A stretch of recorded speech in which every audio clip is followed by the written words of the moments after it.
Hi friends, welcome to my YouTube channel. So ಈ ವಿಡಿಯೋದಲ್ಲಿ ಸ್ವಲ್ಪ ಮೆಷಿನ್ ಬಗ್ಗೆನೂ ಎಕ್ಸ್ಪ್ಲೇನ್ ಮಾಡ್ತೀನಿ, ಯಾವ ರೀತಿ ವರ್ಕ್ ಆಗುತ್ತೆ ಅಂತೇಳಿ. ಅದ್ರ ಜೊತೆನೇ ಜನ ಏನು ಮೋಸ ಮಾಡಿದ್ರು ಅನ್ನೋದನ್ನು ಹೇಳ್ತೀನಿ ಈ ವಿಡಿಯೋದಲ್ಲಿ. ಸ್ವಲ್ಪ ಯಾರು ಮಿಸ್ ಮಾಡದೆ ಈ ವಿಡಿಯೋವನ್ನು ಕೊನೆವರೆಗೂ ನೋಡಿ. ಇಷ್ಟ ಆದರೆ ಲೈಕ್ ಆ್ಯಂಡ್ ಸಬ್ಸ್ಕ್ರೈಬ್ ಮಾಡ್ಕೊಳ್ಳಿ. ಇದರಲ್ಲಿ ಮೇಯ್ನಾಗಿ ಎರಡೆರಡು ಬಟನ್ ಕೊಟ್ಟಿದ್ದಾರೆ. ಒಂದು red button stop, green button start ಮಾಡೋದು. ನಾವು ಸ್ಟಾರ್ಟ್ ಮಾಡಬೇಕಾದ್ರೆ ಗ್ರೀನ್ ಬಟನ್ ಒತ್ತಿದರೆ ಸ್ಟಾರ್ಟ್ ಆಗುತ್ತೆ. ನಾವು ಆಫ್ ಮಾಡಬೇಕಂದ್ರೆ ರೆಡ್ ಬಟನ್ ಪ್ರೆಸ್ ಮಾಡಿದರೆ ಆಫ್ ಆಗುತ್ತೆ. ಎರಡೆರಡು ಬಟನ್ ಕೊಟ್ಟಿರೋದು ಇದಕ್ಕೆ ಮೇಯ್ನಾಗಿ. ಸೊ ಇಲ್ಲಿ ಹಿಟ್ಟು ಹಾಕಿರ್ಬೇಕು. ಇಲ್ಲಿ ಒಂದು ಮ್ಯಾಕ್ಸಿಮಮ್ ಅಂದರೆ ಒಂದು 30 kg ಸಾರಿ 3 kg ಹಿಟ್ಟು ಹಾಕ್ಬೋದು.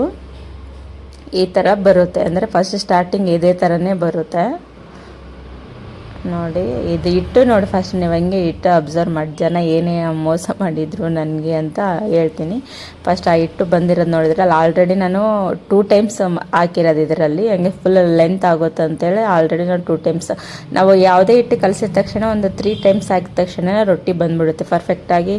ಒಂದು 15-20 ಮಿನಿಟ್ಸಲ್ಲೇ ಒಂದು 20ಲಿಂದ 30ವರೆಗೂ ರೊಟ್ಟಿಗಳು ತೆಗಿಬೋದು. ಇದರಲ್ಲಿ 1 hourಗೆ 300-400 ಅಂತ ಹೇಳ್ತಾರೆ. ಬಟ್ ನಾವು ಒಬ್ಬರೇ ಹಾಕಿ ಒಬ್ಬರೇ ತೆಗೆಯೋದ್ರಿಂದ ಒಂದು 1 hourಗೆ ಒಂದು 100 ರೊಟ್ಟಿ ಇದರಲ್ಲಿ ಮಾಡ್ಬೋದು ನನ್ನ ಪ್ರಕಾರ. ಸೊ ಯಾರ್ಯಾರು ಎಲಿಜಿಬಲ್, ನನ್ನ ಎಲಿಜಿಬಲ್ ಅಂದರೆ 1 hourಗೆ ನಾನು ಒಂದು 100 ರೊಟ್ಟಿ ಮಾಡ್ತೀನಿ. ಸೊ ನೋಡ್ತಾ ಇದ್ದೀರಲ್ವ ಹಿಟ್ಟು ಏನಾಗಿದೆ ಅಂದರೆ, ಆಲ್ರೆಡಿ ನಾನು 3 ಸಲ ಹಾಕಿರೋದು.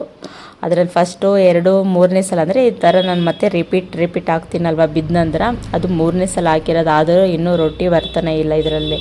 ಯಾಕಂದರೆ ಮೇಯ್ನಾಗಿ ಫಾಲ್ಟ್ ಆಗಿರೋದು ಅಲ್ಲಿ ಹಿಟ್ಟಲ್ಲಿ. ಆ್ಯಕ್ಚುಲಿ ಈ ಹಿಟ್ಟು ಕೆಲವು ಜನ ಬಂದು ನನಗೆ ಕೊಡ್ತಾರೆ, ಅಂದರೆ ರೊಟ್ಟಿ ಮಾಡಿ ಕೊಡಿ ಮೇಡಮ್ ಅಂತೇಳಿ. ಸೊ ಅವ್ರು ಏನು ಮಾಡಿದ್ದಾರೆ ಅಂದರೆ, ಇದು ತುಂಬ ನಮ್ಗೆ ಹೆಂಗೆ ಅಂದರೆ ಫ್ರೆಶ್ ಆಗಿ ಇರಬೇಕು. ನಮ್ಮ ರೊಟ್ಟಿ ಪರ್ಫೆಕ್ಟಾಗಿ ಬೇಗ ಬರಬೇಕು, ಚೆನ್ನಾಗಿ ಬರಬೇಕು ಅಂದರೆ ಹಿಟ್ಟು ಫ್ರೆಶ್ ಆಗಿರಬೇಕು. ಫ್ರೆಶ್ ಆಗಿದ್ದರೆ ಮಾತ್ರ ರೊಟ್ಟಿಗಳು ಬೇಗ ಬರ್ತವೆ. ಅವರು ಊರಿಂದ ತೊಗೊಂಬಂದು ತಿಂಗಳಾನ್ಗಟ್ಲೆ ಇಟ್ಕೊಂಡ್ಬಿಡ್ತಾರೆ ಮನೆಯಲ್ಲಿ. ಅವ್ರಿಗೆ ಮಾಡೋಕ್ಕೆ ಬರಲ್ಲ. ಏನಂದರೆ ಹಿಟ್ಟು ಜಿಗಿ ಹೋಗ್ಬಿಟ್ರೆ ಮಾಡೋಕ್ಕೆ ನಮ್ಮ ಕೈಯಿಂದನೇ ಮಾಡೋಕ್ಕೆ ಬರಲ್ಲ. ಇನ್ನು ಮಿಷಿನಿಗೆ ಪಾಪ ಎಷ್ಟು ಕಷ್ಟ ಆಗುತ್ತಲ್ವ. ಸೊ ಅವ್ರು ಏನು ಮಾಡ್ತಾರೆ, ನಾನು ಪ್ರತಿ ಸಲ ತೊಗೊಂಬರ್ತಿದ್ರು. 1 ಸಲ 2 ಸಲ ಹಿಟ್ಟು ಚೆನ್ನಾಗೇ ಇತ್ತು. ಆ ನಂತರ ಅವರು ಮತ್ತೆ ಗ್ಯಾಪ್ ಮಾಡಿ 1 ತಿಂಗಳು ಆದ ನಂತರ ತಂದು ಕೊಟ್ಟರು ಹಿಟ್ಟು. ನನಗೆ ಅವಾಗೇ ಡೌಟ್ ಬಂತು, ಇವ್ರು ಯಾಕೆ 1 ತಿಂಗಳು ಆದಮೇಲೆ ತೊಗೊಂಬಂದಿದ್ದಾರೆ ಅಂತೇಳಿ. ಸೊ ನಾನು ಮ್ಯಾಕ್ಸಿಮಮ್ ಆಗಿ ಊರಿಗೆ ಹೋಗಿರ್ತಾರೆ, ಅವರನ್ನೇ ಮಾಡ್ಕೊಂಡಿರ್ತಾರೆ ಅಂತೇಳಿ ನಾನು ಸುಮ್ಮನೆ ತೊಗೊಂಡೆ ಅಷ್ಟೇ. ಅದು ಹಿಟ್ಟಲ್ಲಿ ಗೊತ್ತಾಗಲ್ಲಲ್ವ, 5 ತಿಂಗಳದು 2 ತಿಂಗಳದು ಇವಾಗ ಫ್ರೆಶ್ ಅಂತೇಳಿ ಹಿಟ್ಟಲ್ಲಿ ಗೊತ್ತಾಗಲ್ಲ. ಒಂದೇ ಥರನೇ ಇರುತ್ತೆ. ಬಟ್ ನಾವು ಮಾಡಿದ ಮೇಲೇ ಗೊತ್ತಾಗುತ್ತೆ ಹಿಟ್ಟು ಹಳೇದು ಹೊಸದು ಅಂತ. ಮೇಯ್ನಾಗಿ ಅವರು 1 ತಿಂಗಳ ಆದ ನಂತರ ಹಳೆ ಹಿಟ್ಟು ತಂದು ಕೊಟ್ಟಿರೋದು ನನಗೆ. ಮೇಡಮ್ ರೊಟ್ಟಿ ಮಾಡಿಕೊಡಿ, ಸ್ವಲ್ಪ ಅರ್ಜೆಂಟ್ ಇದೆ, ಸ್ಮೂತ್ ರೊಟ್ಟಿ ಮಾಡಿಕೊಡಿ ಅಂತ. ಸರಿ ಬಿಡು ಅಂತ ಕಾಮನ್ ಆಗಿ ನಾನು ತೊಗೊಂಬಿಟ್ಟು ಜಿಗಿ ಎಲ್ಲ ಹಾಕಿದ್ರೆ ಅಷ್ಟು ಕಲಿಸ್ಬೇಕಾದ್ರೂ ಸ್ವಲ್ಪ ಡೌಟ್ ಅನಿಸಿತು. ಆದರೆ ಇರಲಿ ಬಿಡು, ಇದೇ ಮಿಷಿನ್ ಅಲ್ವಾ, ಮಾಡುತ್ತೆ ಬಿಡು ಅಂತೇಳಿ ಟ್ರೈ ಮಾಡ್ತಾ ಇದ್ದೀನಿ. ಸೊ ಇಲ್ಲಿ ನೋಡಿ, 1-2 ರೊಟ್ಟಿ ಬರೋದು, ಬರಲಾರ್ದಂಗೆ ಅಂದರೆ ಅರ್ಧ ಹೋಗೋದು. ರೊಟ್ಟಿ ಕರೆಕ್ಟ್ ಶೇಪ್ ಬರ್ತಾ ಇಲ್ಲ ಇದರಲ್ಲಿ ಮಿಷಿನಲ್ಲಿ. ನಾನು ರಿಪೀಟ್ ಆಗ್ತಾಯಿದ್ದೀನಿ. ನೋಡಿ ಎಷ್ಟು ಸಲ ಹಾಕಿದ್ದೀನಿ ಅಂದರೆ, ಇವಿಷ್ಟು ರೊಟ್ಟಿ ಮಾಡೋಕ್ಕೆ 1 hour ಮ್ಯಾಕ್ಸಿಮಮ್ ಆಗಿ 1.5 ತಾಸು ಒದ್ದಾಡಿದ್ದೀನಿ ಅನಿಸುತ್ತೆ ಇವಿಷ್ಟು ರೊಟ್ಟಿ ಮಾಡೋಕ್ಕೆ. ನಾನು ಹಿಟ್ಟು ರೊಟ್ಟಿನೇ ಬರ್ತಾಯಿಲ್ಲ. ಯಾಕಂದರೆ ಅರ್ಧ ಹೋಗುತ್ತೆ. ಇವಾಗ ಎಷ್ಟೇ ಅವ್ರು ಎಂಥ ಹಳೇದು ಕೊಟ್ಟಿದ್ದಾರಂದ್ರೂ ನಾವು ಅವ್ರು ಪರ್ಫೆಕ್ಟಾಗಿ ರೊಟ್ಟಿ ಕೊಡಲೇಬೇಕಲ್ವ, ಯಾಕಂದರೆ ಅದ್ರ ಕಾಸು ತೊಗೊಂಡಿರ್ತೀವ ನಾವು. ಸೊ ಹಂಗಾಗಿ ಟೈಮ್ ವೇಸ್ಟ್ ಆದರೂ ಪರವಾಗಿಲ್ಲ, ಚೆನ್ನಾಗಿರೋ ರೊಟ್ಟಿನೇ ಕೊಡೋಣ ಅಂತೇಳ್ಬಿಟ್ಟು ನನಗೆ ರಿಪೀಟ್ ಆಗ್ತಾನೇ ಇದ್ದೀನಿ. ಹಿಟ್ಟು ರೊಟ್ಟಿನೇ ಬರ್ತಾಯಿಲ್ಲ. 1-2 ರೊಟ್ಟಿ ಬರುತ್ತೆ, ಮತ್ತು ತಿರ್ಗಾ ಅಂದರೆ ರೊಟ್ಟಿಗಳ ಸೀಳೋದು, ಇಲ್ಲಾಂದರೆ ಎಗ್ ಶೇಪ್ ಬರ್ತಾ ಇರೋದು, ಈ ಥರ ಶೇಪೇ ಬರ್ತಾ ಇಲ್ಲ. ಸೊ ಈ ಥರ ಜನ ಅಂದರೆ ಈ ಥರ ಮೋಸ ಮಾಡಿಬಿಟ್ಟಿದ್ದಾರೆ. ನನಗೆ ಹಳೆ ಹಿಟ್ಟು ತಂದ್ಕೊಬಿಟ್ಟು ಫೈನಲ್ಲಾಗಿ 1 hour 1.5 ತಾಸು ಆಯಿತು. 1 ತಾಸಿಗಿಂತ ಮೇಲಾಯ್ತು ಅವಿಷ್ಟು ರೊಟ್ಟಿ ಮಾಡೋಕ್ಕೆ ನನಗೆ. ಸೊ ಇದೇ ಆಗಿರೋದು. ಏನಂದರೆ ಅವ್ರಿಗೆ ಮನೇಲಿ ಮಾಡೋಕ್ಕೆ ಬಂದಿರಲ್ಲ ಹಿಟ್ಟು. ಸೊ ನನಗೆ ತಂದು ಕೊಟ್ಟಿರ್ತಾರೆ, ನನಗೆ ಗೊತ್ತಿಲ್ಲಾರ್ದಂಗೆ ತೊಗೊಂಬಿಟ್ಟೆ. ಬಟ್ ಅನಿವಾರ್ಯ, ಏನು ಮಾಡೋಕ್ಕಾಗಲ್ಲ. 1.5 ತಾಸು ಕಷ್ಟಪಟ್ಟು ಇವಿಷ್ಟು ರೊಟ್ಟಿ ಫೈನಲಾಗಿ ಮಾಡಿದೆ. ನೆಕ್ಸ್ಟ್ ಟೈಮ್ ನೋಡಬೇಕು. ನಾವು ಅಷ್ಟಾದರೂ ಕೇಳಿದೆ, ನೆಕ್ಸ್ಟ್ ಟೈಮು ಕೇಳಿಬಿಟ್ಟು ತೊಗೋಬೇಕು. ಆದರೂ ಜನ ಏನು ಹೇಳ್ತಾರೆ, ಇಲ್ಲ ರೀ ಮೇಡಮ್, ನಾನು ಮೊನ್ನೆನೇ ಬೀಸ್ಕೊಂಬಂದಿರೋದು, ನಿನ್ನೆನೇ ಬೀಸ್ಕೊಂಬಂದಿರೋದು, ಹಿಂಗೇ ಜಾಸ್ತಿ ಜನ ಹೇಳ್ತಾರೆ. ಬಟ್ ಡೈಲಿ ಅವಾಗವಾಗ ಕೊಡ್ತಾ ಇರ್ತಾರೆ, ಏನು ಹೇಳೋಕ್ಕಾಗಲ್ಲ. ಸೊ ರೊಟ್ಟಿ ಮಾಡೋದಂದರೆ ಕಾಮನ್ ಆಗಿ ನಾನು ರೊಟ್ಟಿನೂ ಕಡಕ್ ರೊಟ್ಟಿ ನಮ್ಮಿಂದನೂ ತೊಗೊಂಡೋಗೋರು ಇರ್ತಾರೆ. ಸ್ವಲ್ಪ ಇನ್ನೂ ಕೆಲವು ಜನ ಅಂದರೆ ಸ್ವಲ್ಪ ಕೆಲಸಕ್ಕೆ ಗಾರ್ಮೆಂಟ್ಸ್ಗೆಲ್ಲ ಹೋಗೋರು ಏನಿರ್ತಾರಲ್ವ, ಸೊ ಅವರು ನಮಗೆ ಹಿಟ್ಟು ಕೊಡ್ತಾರೆ.